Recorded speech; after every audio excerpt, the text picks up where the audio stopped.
देश आज़ाद हो गया, टोंक की नवाबी चली गई। अब तक तो नवाबों के सहारे ये सब कुछ हो रहा था। जो नवाब साहब थे पैसा भी खर्च कर रहे थे, बच्चों को बुला रहे थे पढ़ने लिखने के लिए, नवाब भी पढ़ने लिखने के शौकीन हो गए। देश हो गया आज़ाद, राजस्थान का गठन हो गया।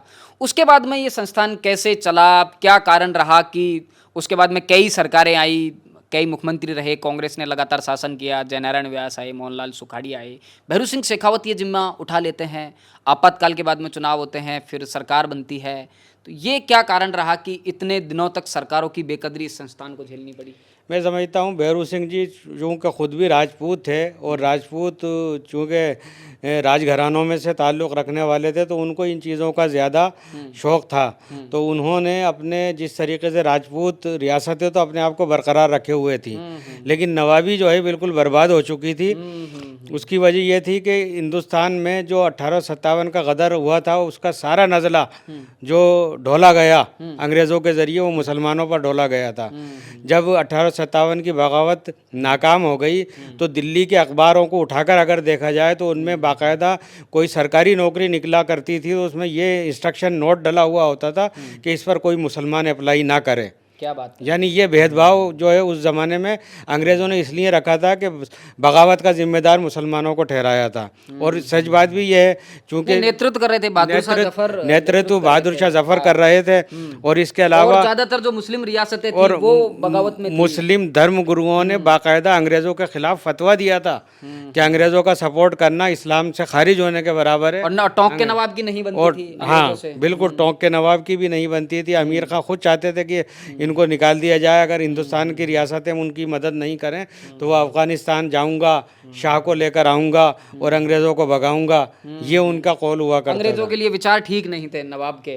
अंग्रेज़ों के लिए बिल्कुल भी, वो ये चाहते थे हिंदुस्तान हिंदुस्तानियों के लिए है, यहाँ पर हिंदुस्तानी ही हुकूमत करें, ये उनकी मंशा थी। संस्थान के बारे में थोड़ा और बात करते हैं। देश आज़ाद होने के बाद कैसा इस संस्थान का काम रहा? उसके बाद में कोई खास काम बताइए, आज़ादी के दौर की कोई घटना बताइए इस संस्थान से जुड़ी हुई। कोई ऐसे किताबें यहाँ पर मौजूद हो जिनसे उन घटनाओं की जानकारी मिलती है। आज़ादी के ज़माने में तो ये था नहीं, चूँकि ये जो संस्थान बना है इसके पहले डायरेक्टर शौकत अली खां थे।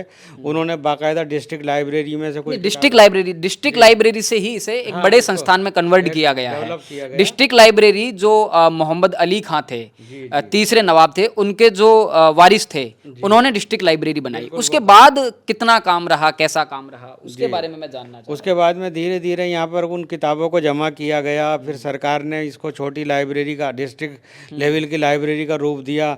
बाद में जो है इसको फिर एक राजस्थान लेवल का एक इदारा बना दिया गया। और फिर धीरे धीरे यहाँ पर जो आज़ादी से मुतालिक दास्तानें हैं उनसे मुतालिक लिटरेचर भी हमारे यहाँ मिलता है, और मुग़लों के शाही फरमान यहाँ पर मिलते हैं।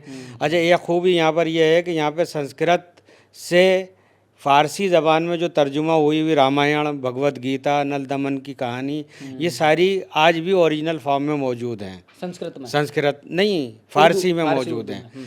अगर अकबर के ज़माने में ये किताबें रामायण, महाभारत, गीता वगैरह ट्रांसलेट नहीं होती तो शायद ये लिटरेचर ख़त्म हो गया होता। लेकिन अकबर का सबसे बड़ा कंट्रीब्यूशन ये है कि उसने इसको फ़ारसी में कन्वर्ट करवा लिया।